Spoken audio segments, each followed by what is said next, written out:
quilter. I have been learning under a fabulous woman named Eloise Canzader. I call her my master quilter, my mentor. And I have been traveling with her over the last 6 years, assisting her as she gives this Underground Railroad quilt presentation. She's a young woman of 77, and she has a fabulous sense of humor. And she had the audacity to tell me that she was moving to Birmingham, Alabama, and she's going back with her relatives so that she could teach them a thing or two. So she's left me here, and now I am taking over where she left off. So again, I'm asking for prayer, and I'm asking you to be patient with me, all right? Anyway, my name is Regina Abernathy, and I want to welcome you to the Quilts of the Underground Railroad. They had hidden messages and hidden codes. This is a new part of African American history, and I want you to bear with me, and you can see how nervous I am, can't you? All right, well, let's just begin. Quilts of the Underground Railroad, hidden messages, hidden codes.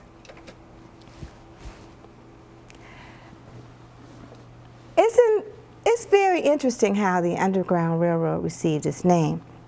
As you know, the Underground Railroad was a complicated network of interconnecting routes that allowed the slaves to escape their masters. And one day, the story goes that there was this slave who had escaped the plantation, and his master was closely pursuing him. And he jumped into the Ohio River and disappeared. Now the master, he pursued him, and he looked around, and he was frantic because he didn't want him to drown, all right? So he looked and he looked and he looked, and the slave just disappeared. And it was said that the master said to those who were with him, it was as if he was taken away by a train that ran underground. And from that moment on, this wonderful thing was called the Underground Railroad. All right? Now, what will you learn in this session today? You will learn things that you may not have ever heard before, but you will learn that Ohio, in particular, played a very, very important part of the Underground Railroad. And it was important that you understand that there are ways that people speak to each other, even today, whereby we can be in their presence, and people are having communications with one another. And if you're not in the loop, as the young folks say, you don't even know that they're communicating. And that's what's going on with the Quilts of the Underground Railroad. There are messages and conversations going on, and people didn't even know that they were communicating. Before we go on, are there any quilters in the audience? There's a quilter. All right. And may I ask you, do any of your quilts have any significance? They do. They do. Give me an example of just one. I've made some baby quilts, and I always think of the child that I'm making for when I'm making them, the design or the colors. All right, and that's very important to understand that quilters always have a reason for making a quilt. Always. And not only that, even after years and years and years, when that quilt is used or if it's passed on, that reason stays with the quilt. And that is one of the reasons I want people who are non-quilters to understand that when we're talking about Quilts of the Underground Railroad, they had meaning. And they had meaning for the people who knew the meaning, and they had meaning for the slaves, those who ran away and those who did not. All right. Now, how many of you have heard anything about the Underground Railroad? Okay, then at least we're on the same track here. And what names come to mind when you think about the Underground Railroad? Anybody? Harriet Tubman. Anybody else? John Brown.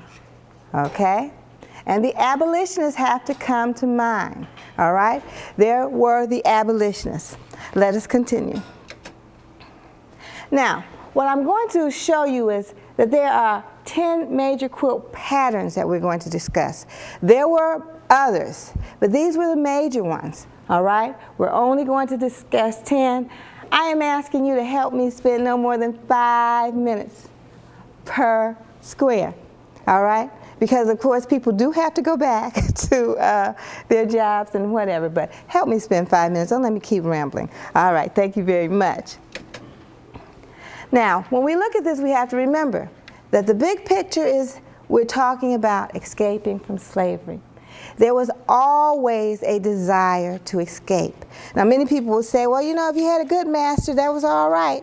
Well, you know, not necessarily so. There is this innate desire for everybody to be free. Everybody wants to have their own autonomy. Everybody wants to do it their way. Now, think about having children. They have to grow up, don't they? We still want them to do it our way. And what happens? They have to, sooner or later, tell us, excuse me, I'm going on to live my life my way. That's that ingrained something that lets you know that everybody wants or has a desire to be free. Now, the plan for escape included many methods. The most used method was just an opportune time. If an opportune time, a circumstance occurred where someone saw, I can leave, that was when they left, all right? Most people didn't wait for the Underground Railroad. Whenever the circumstances were correct, they left. However, many of them remembered what they learned from the quilts and talking to one another about how to escape. All right. Now, the quilting used as a method for escape was orchestrated by the house slaves. And when you study black history, many people will try to tell you that there was some type of jealousy going on between the house slave and the field hand, because people assume that the house slave had it much easier. However, the house slave was the individual who made sure that she made the quilts. She made everything in the house. All right, the dresses, the curtains, everything you can think of. But she also made the quilts, all right? And therefore, the house slaves came up with a method of creating quilts that would be hung out to air. Now, you and I know that when you have quilts or anything else, there was a time we used to hang things out on the line and beat them. Praise the Lord, all that has passed, okay? And we used to do that. But right now, or back then, they used to hang the quilts out to air. And for those people who aren't quilters, what they would do is look around for common household or common things that they would, pictures that they would make into quilts so that everybody would understand what they were talking about, all right? So they used common items to use as messages in the quilts. And each quilt, there were 10 of them, were hung at the plantation. So I'm trying to be clear that these quilts weren't seen as they traveled on the Underground Railroad. All of these quilts were hung out in sequential order so that the slaves would learn them and memorize what the messages were, so that once they left, they had to remember what they had learned from the quilts and use that as a way to escape. All right. Now, oral history. Does anybody know what oral history is? What's oral history? It is passing down information from one generation to the next just by telling them what has happened. That's what we do in our families, don't we? We tell them about great-grandpa and great-aunt whoever, and we pass that down from generation to generation to generation. African American history has always been oral history, mainly because most people in America thought we didn't have any history. So we just tell ourselves our history. Now, unfortunately or fortunately, depending on how you want to look at it, because there's always two sides to every story, and there's always a good and a bad to every story. All right? But most Americans respect written history. All right? African American history was collected, written, documented, and published in textbooks at the beginning of the 20th century. However, it hasn't been until the last quarter of the 20th century that these published books have been allowed to even be in our schools or our colleges. But what you have to understand is some of the history of African Americans is still oral. Now, what I am going to tell you is a lot of it is oral, all right? Now, I also need you to understand that there are other people in America who are still practicing oral history. Can anybody give me one example? Yes. What about the immigrants who are just coming to the country? Definitely. The immigrants who are just coming to this country are passing along oral history to their children. Anyone else? Native Americans? The Native Americans are still passing along oral history. Now, just because we don't know it doesn't mean it's not history. All right.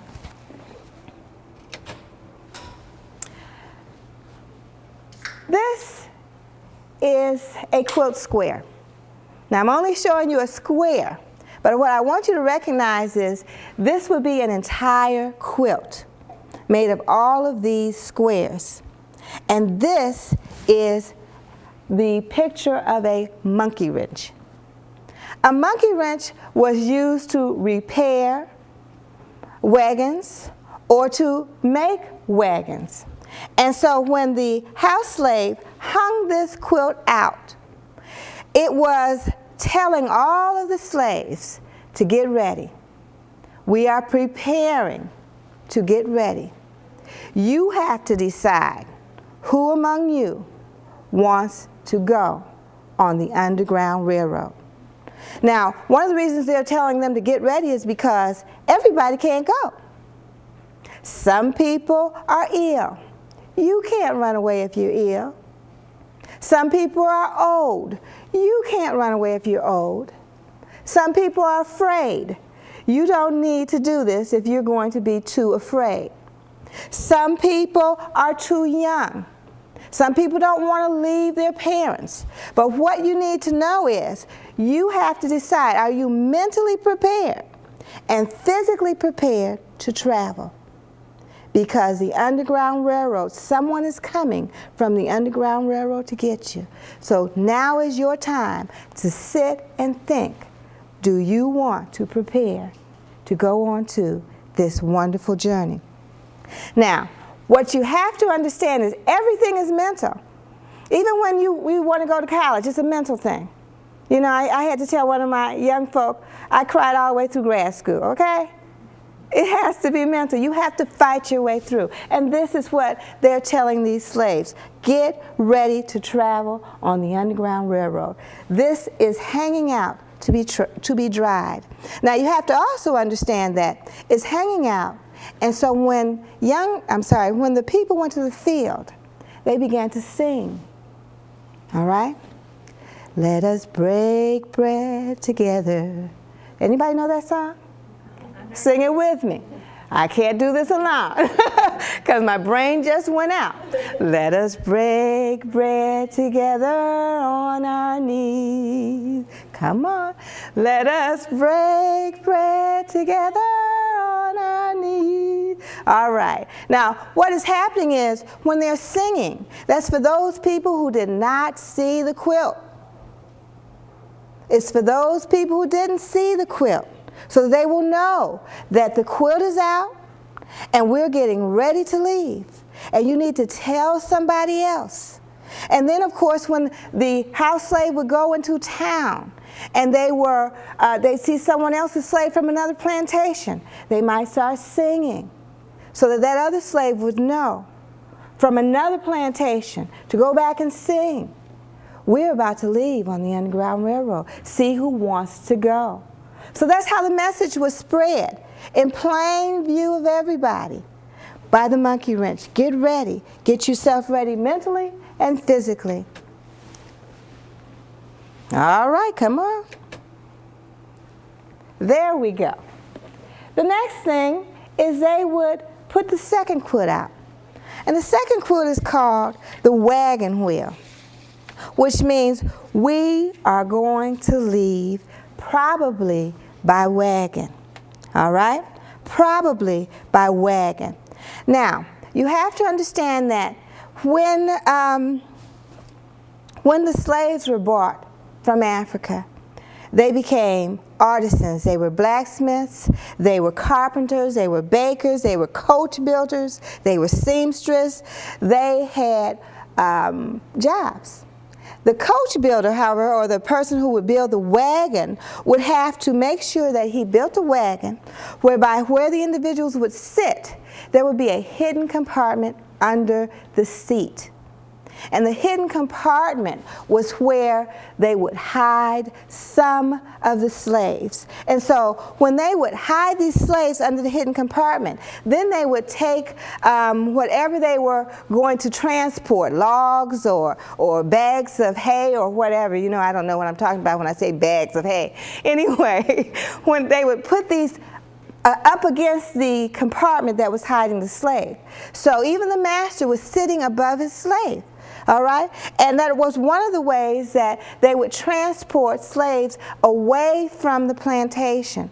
All right? So here we have a wagon wheel letting them know that we will probably be leaving by wagon. Or if you're not leaving by wagon, recognize the time is getting closer to when we will have someone come and lead you on the Underground Railroad. This is the wagon wheel. So remember, outside we have one quilt.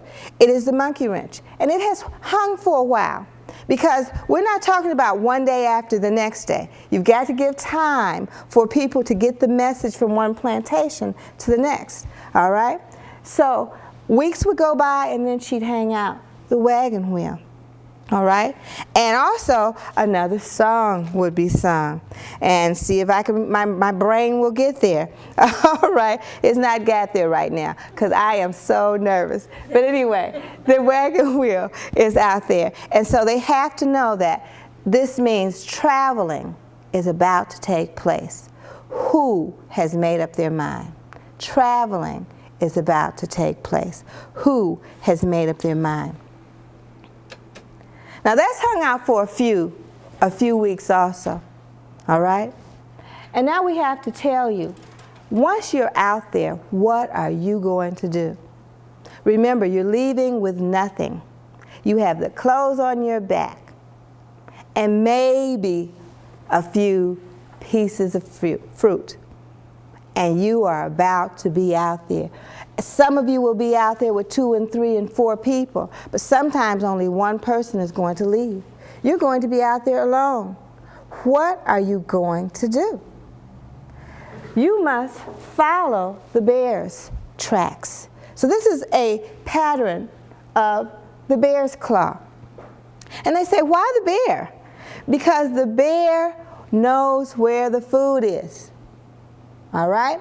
And the bears, they travel up above the people, and then they come down where the water is. They know where water is, and they know where berries are, and they know where things are that you can find to eat as you go along your way.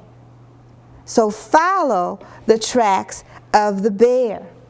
And so remember, while these are out, the slave who is going to run away, he, of course, is thinking and trying to memorize. This is what I have to do. I have to try to find out where is the bear. And this is another issue. Where is the bear's claws? Where is the bear's path?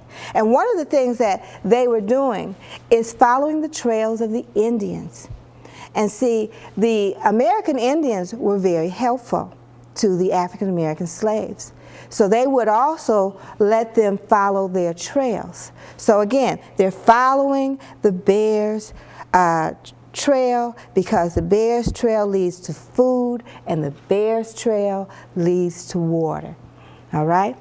Any questions before we go forward? All right. This is called the drunkard's path. This is called the drunkard's path. It's hard to see on my computer. And I know he said, you just left the... And so I bought you one to pass around. This is the drunkard's path. Would you pass that around, please? And what happens here is you will note that people are saying, have you ever watched a drunk walk? Anybody ever watched a drunk walk? You and I know that a drunk is stumbling and he's moving one way and then he goes another way. And there's never a straight path, but he gets to where he wants to go unless he falls down, right? So that is what they're saying. Look at how a drunkard behaves. He doesn't go in a straight path. Now remember, common sense teaches us the best way to get anywhere is what? Through a straight path. That's the easiest way to go. But if you do that, guess what's going to happen? You're going to be caught. So what they're telling the slave is, think like a drunkard. Go this way and that way, and make sure you do not go in a straight path. Make sure that you are traveling, and sometimes you got to go backwards and up and around. You're trying to confuse the individual who is following you. So the message here is, don't walk in a straight path. Zigzag along the path. All right? Go into the water. All right? Make sure that you're walking in the water an awful lot, because you are going to have to make sure that the dogs can't track you, or because you have a scent on you. All right? So you have to make sure you get to the water. You have to make sure you go under the water, because you have to get rid of your scent. Then you have to make sure that you zig and you zag and you come back.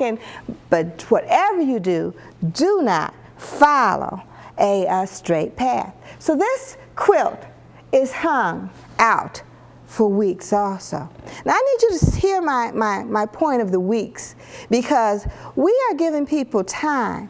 And you know and I know it takes time to walk this trail. This is a trail that people have to walk. Now, I have to talk about myself. I'm gaining weight because I don't want to walk. Okay? Just think about us. We get to a place like Lakeland, and I was complaining this morning. I had to walk this far? Okay. Okay.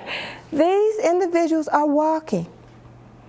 And that's another reason why we have to understand that they have to ask themselves, are they physically able to walk this path? All right, let us continue. Then there's the bow tie. The bow tie. Now when you see the bow tie, it looks like something else. Can anybody tell me what else might you see when you see a bow tie? The hourglass. Now, they don't call it the hourglass. Why? I do not know. I would have called it the hourglass, because it's talking about the hour. You have to use your time wisely if you're going to travel. They have placed the safe houses approximately 12 hours apart.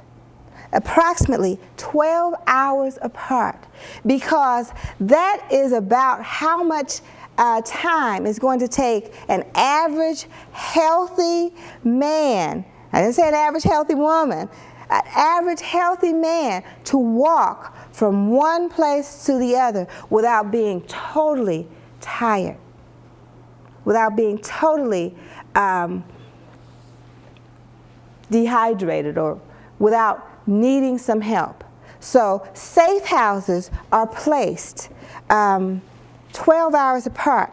So they're telling these individuals, you have to watch your time, because you need to get to the safe houses. Now remember, on this journey, there are conductors. Now the conductors are people who are going to lead the slaves from one place to the other. And these conductors are usually slaves or former slaves. because people forget that some slaves who were still slaves helped other people who were trying to escape. And of course, they were the individuals who would take them along the route. All right. Then there were the passengers, and these passengers on this Underground Railroad, of course, are the fugitive slaves. And they were hid in barns and boxes and cellars, inside walls and under the floors of the safe house owners' houses. Now, these were the abolitionists who were really putting their lives on more or less, they were putting themselves in danger by helping slaves. But they were building houses that would allow them to put slaves in cellars, or slaves in the walls, or slaves in their hidden compartment. They were even they were helping with the wagons, okay, so that they could have hidden compartment in the wagons. So all of these things were happening. And when they got to the safe houses, of course, these fugitives or these runaway slaves would receive fresh clothing and food, and they would receive a place to sleep. All right? They slept during the day, and they ran at night. And that's very important to understand. So we have all of these people helping out. And so you have to understand that these people are waiting for you, so you have to use your time wisely. You have to keep your eyes open, and you have to keep your ears open. And you have to know who you're looking for and who's looking for you. All right. Anyway, the stations or the safe houses were located in many states. However, few were located in the South because there were few sympathizers in the South, in the deep South. All right. Now,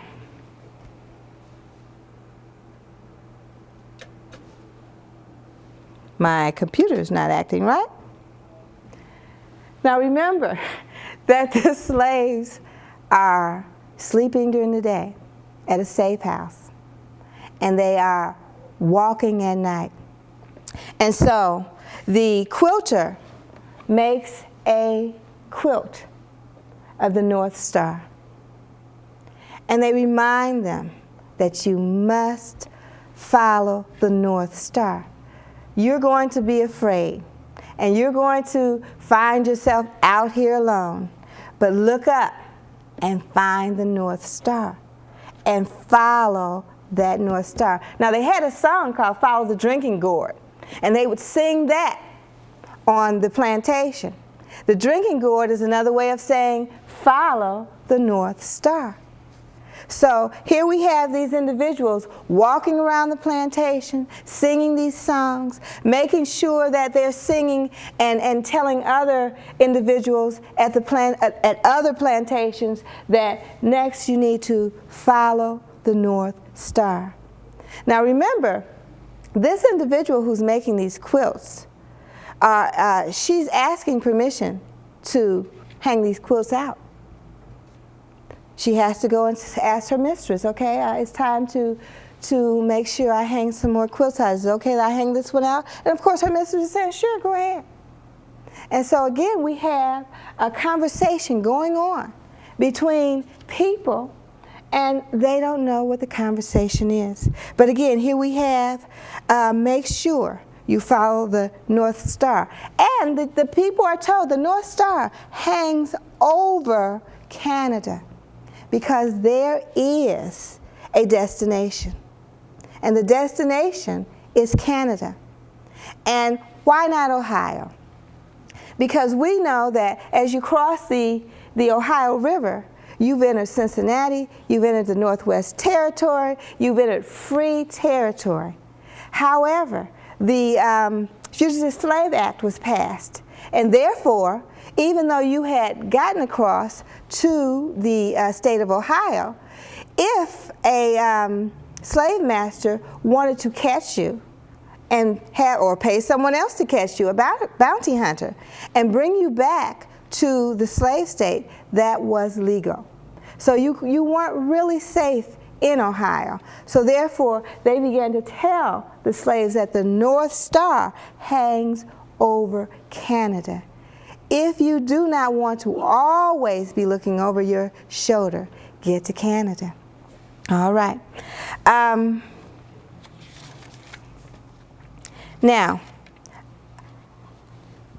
another thing that I would like to bring up, I think,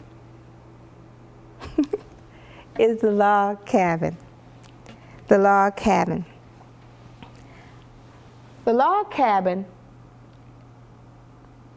usually had a piece of red fabric in the middle.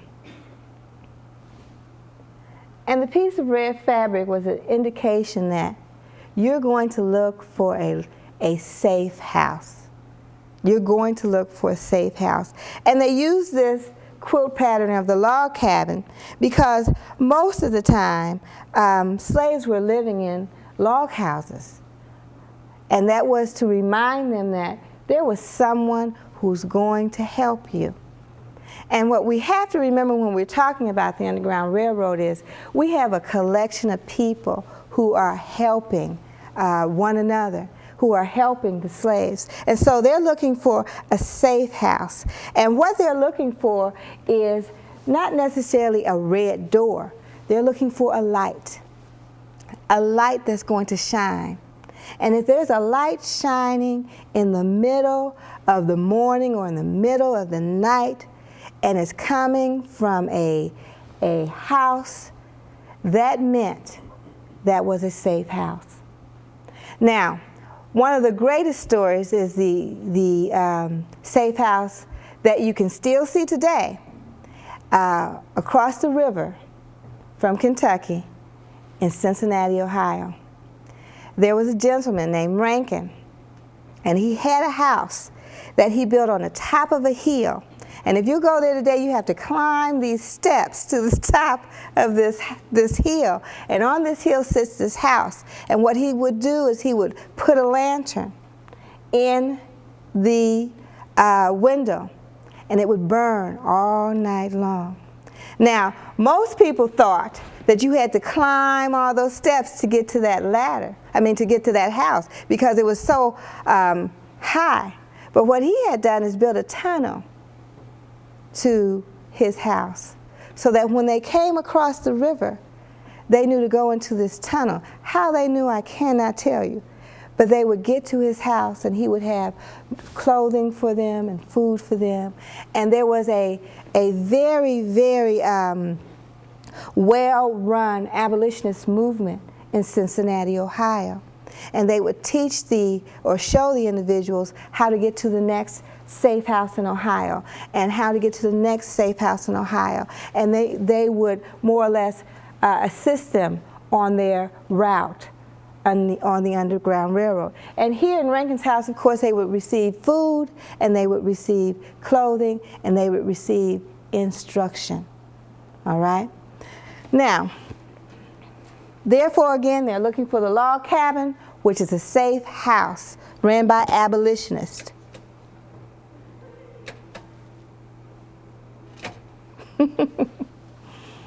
Another thing, while they are looking in the air, and they have to look for the North Star, and when the morning comes, they have to look to the animals. Notice we've looked to the bear, we've looked in the air for the North Star. Now they're told, look at the geese. Always go in the direction of the flying geese. Now they've left, usually they're leaving at the beginning of spring, all right? So the geese are returning to Ohio, and they're returning to the north. They're saying, watch the geese. Follow the geese. Make sure that you note that they migrate in a northerly pattern. So if you're in the south and you don't know where you are, just look to see where the geese are going. Now, isn't it amazing that our cultures long ago understood the animals? They understood that the animals gave messages. And it's one of the things that we've kind of lost in this modern culture of ours. But when we study our culture from long ago, we will note that every culture understood the animals. And so here they're told, look for the flying geese, and they will lead you north, along with the North Star. Now, mind you, these, again, I have to say this, these quilts are hanging on the plantation. They are not off the plantation. It's something that it's the message you have to remember once you leave. You will not see these quilts again on the Underground Railroad. All right. And then they hang out a quilt called the Crossroads. Guess where the Crossroad is? People look at me like, you do not know. The Crossroad is Cleveland, Ohio. Now, the crossroad means you have to make a real decision. Anybody been a crossroad in their life? Well, you have to make a real decision. Should I do this or shouldn't I do this? Do I want to go to another level, or will this other level mean something that I know nothing about? Well, Cleveland was the crossroad. Cleveland was the crossroad because it meant that you had reached the furthest end of America. Do you really want to leave America?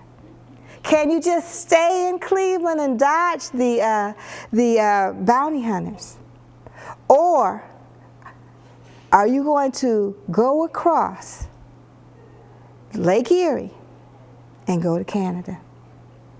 This was the crossroad, Cleveland, Ohio. It gave you access to Canada. And there are people here in Cleveland on the Underground Railroad who are willing to ferry you over to Canada. Now, you have to understand, for those people who have been downtown Cleveland, there's the Old Stone Church. The Old Stone Church used to be that black church. They cleaned it. I liked it when it was black. They cleaned it. But the Old Stone Church used to be a place that harbored fugitive slaves. And they would ring the bell when you could come.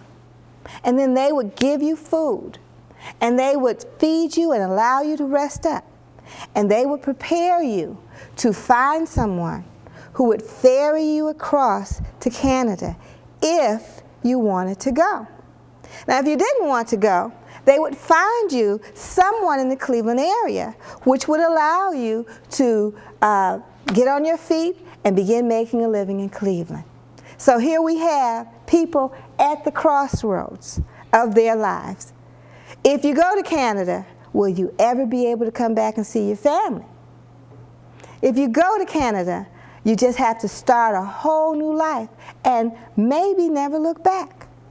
If you stay in Ohio, maybe someone else will come up and you can help them. It's a whole new life.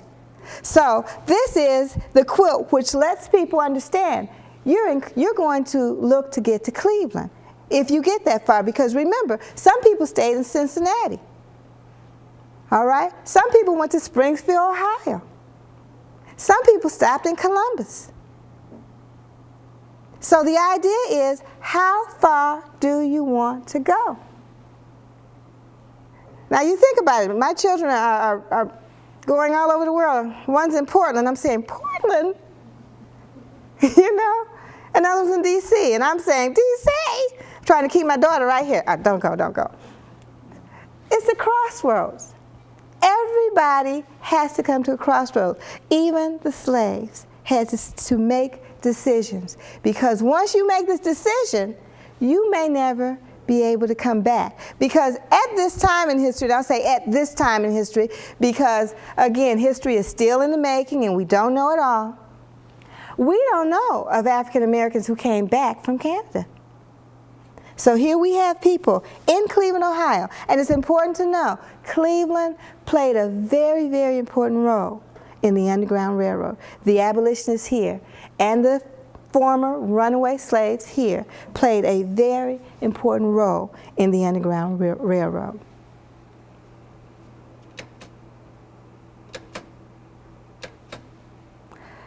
Okay, the tumbling block. Now, you can't see this one very well either. Now watch, you can't find it. Here it is.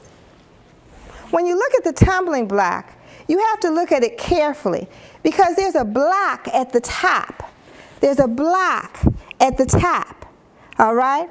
And I'm going to pass this one around also.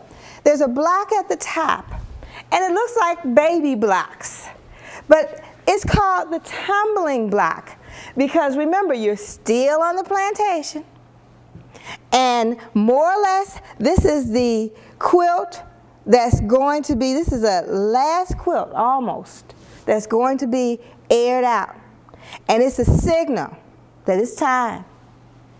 You have to tumble out of your bed or tumble out of your life, or it's time to just roll on out because it's time. Can you leave? Now, you know and I know when you tumble, you don't know where you're going or how you're going to end up or when you're going to stop rolling. And so this is to let you know this is not easy.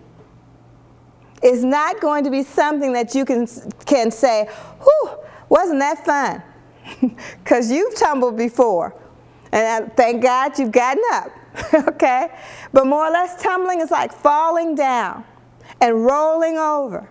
And so they're saying, here we go. It's about time, but you're going to tumble, you're going to fall, you're going to roll over, you're going to cry, you're going to miss people.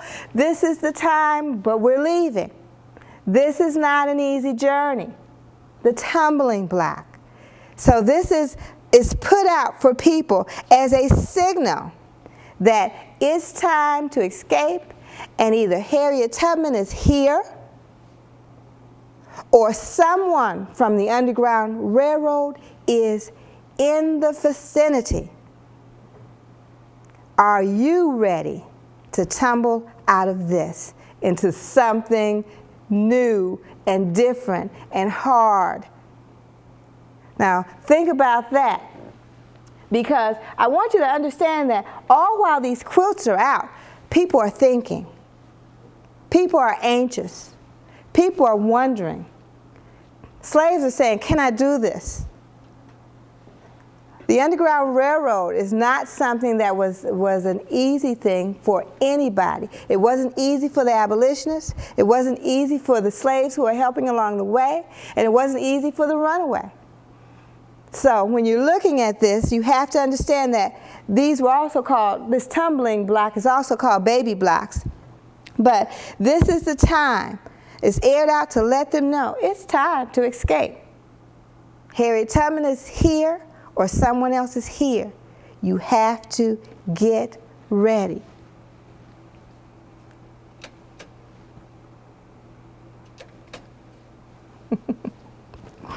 All right. This is the last quilt that's put out. Now, there were only 10 quilts. All right, we started with the monkey wrench. We went to the wagon wheel, the bear's paw, the drunkard's path, the bow tie or the hourglass, the North Star, the log cabin, the flying geese, the crossroads, the tumbling block, and now we're at the shoe fly. The shoe fly is, it has two meanings. The shoe fly is Harriet Tubman or someone of that caliber. This is the individual who is going to show you how to get where you're going. The shoe fly is Harriet Tubman. You are to meet her. Now, I have to go back and allow you to understand that in the evenings when people were supposed to be asleep, the slaves would gather at the slave graveyard and discuss all of this. Who's leaving? How you need to be quiet. How you need to pretend like you know nothing. When someone says, "Where is John?" "I don't know. He was sleeping. I went to sleep and I woke up and I don't know. Didn't he go to the field? So they have met time and time again at the slave graveyard, and they've discussed all of these things. So the idea is, even when you were a child, you were learning to be quiet. You know, when we were younger, we used to have these sayings, and they've taken it to Las Vegas, but it used to be, whatever happens in my house stays in my house. You don't go to school and tell the teacher everything, right? That used to be what we taught our children, all right? Now, even when we are discussing history, when they went to the graveyards, they were taught how to be quiet, to pretend like you know nothing. But they were also taught from a young age what these quilts meant. So when they were hung out, everybody's getting the message. So here we have the shoe fly. It means that Tubman or someone is here. We're leaving now. You will meet them, and they've been told where they will meet them. This also has a second meaning. It means that once you cross once you cross Lake Erie and you are in Canada, you are free to do the things that you were never allowed to do in America. And one of the things that many slaves look forward to doing is having the right to have a wife, to have their own children in their own home. So one of the things people did was they made sure that they got themselves a wife, and they went to the church and got married. So shoe fly meant that they were going to be able to be married like everybody else in America. All right? So these were the 10 quilts that were hung out on the plantation. And these were the codes that were taught to those who were going to escape and to those who were not going to escape. And we have to understand that those who did not escape did their part by going to the meetings and deciding who could escape and keeping the secret. Keeping the secret. And now we know that there are codes. Quilts were used as codes to help people escape on the Underground Railroad. And I'm going to give you some suggested readings if you are interested.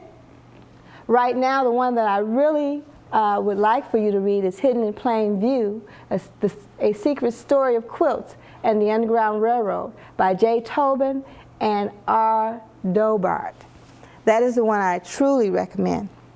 But as I finish, I would like for you to also note, and I'm going to pass it around, that the Underground Railroad had many, many, many avenues throughout Ohio. And I want you to just look at how many ways people were traveling to get through to Canada. Could you? I didn't gain that much weight. To get through to Canada. All right? And these places in Ohio show you that there are trails all throughout Ohio. Ohio was really known as a place that was assisting on the Underground Railroad. Cincinnati was very important. Yellow Springs was very important. And Cleveland was very important on the Underground Railroad. And with that, I'd just like to ask you, I'd like to thank you for being so patient with me. And I was nervous. On behalf of the Knowledge Exchange, I'd like to say thank you to Mrs. Abernathy for coming. We really enjoyed this. If you have questions for her at this time, please, would you have a few minutes to take questions from the group? Okay, wonderful. Yes. Do you have an idea of how many slaves actually used the Underground Railroad and how many did not? Well, they are saying that approximately 300,000 slaves got to Canada. And so that is one of the reasons that they are saying that the Civil War began. There were just so many escaping to Canada. Okay, if there were 300,000, some of those were able to get free without the Underground Railroad. Definitely. So about what percent used the Underground Railroad? To be honest, I can't be sure, and I don't want to say anything wrong, okay? But what they are saying is that many of the slaves who did escape, they escaped, especially in the South, they went into the Indian territory, and they began to live with the Indians. Now, some of the slaves that had escaped actually went back down to help others escape. Is that right? Definitely. Definitely. Any other questions? Did any of the slaves make any attempt to get their families with them after they had escaped? Well, Harriet Tubman is the only one that we really know. She came back for all of her family and more. That is the one that's documented, but I'm sure there are others. Okay? Any other questions? Yes? How large were the groups usually? Were they all different sizes when they did? They were all different sizes because it was a decision you had to make. And you know, Harriet Tubman was known as an individual who would shoot you if you decided to go back. All right? So that became part of her reputation. If you're going, you have to make sure that you are, and that's why they said you have to make sure you are mentally prepared, because if you go back, you can tell the secret of the Underground Railroad. Any other questions? Yes. Have you been to the National Underground Railroad Museum in Cincinnati, and do they have a quilt exhibit? Well, you know, the day I went, they were closed. And I had someone here from Alabama who was dying to go, and we rode down, and they forgot to tell quite a few people at that time. But I'm going. I can't speak about the quilting part. Yes. I was interested in what you said about the bounty hunters looking for the slaves. Were there a lot of African Americans here, or did they really stand out? They were easy to spot as they came north? Well, as you know, there were free blacks, and then there were runaway slaves. And free blacks would always have to have their papers on them, all right? So the idea that there weren't many African Americans, and you have to also understand that one of the reasons we became slaves and other people did not, because if you will go back in history, the beginning of slavery began with Europeans. Europeans were sent here as indentured, did I say that right? Servants. And what would happen is, after 7 years, they were supposed to be let free. But some owners would not own up to their agreements. So the indentured slaves, European Americans, would walk away. And they could blend into another situation. And then they tried to enslave the Native Americans. The Native Americans sat down and died. Now that's a story that really needs to be told. Some of them refused to work. They would die first.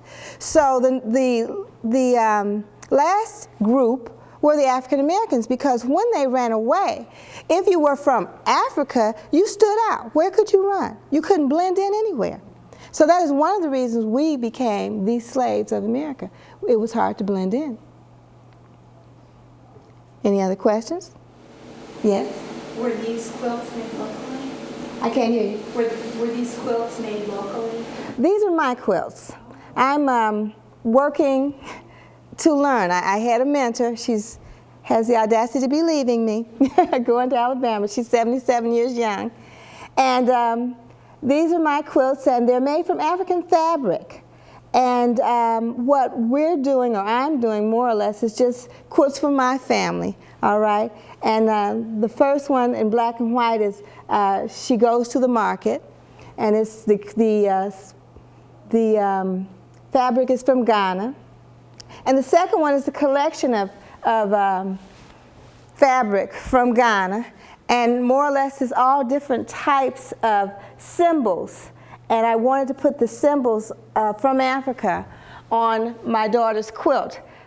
she took it to college and she told me, bring her quilt back.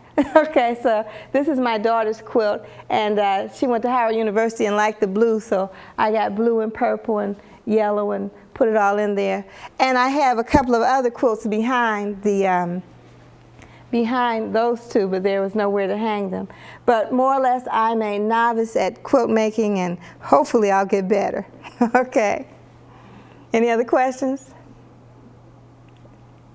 Well, I thank you, and I just appreciate you coming.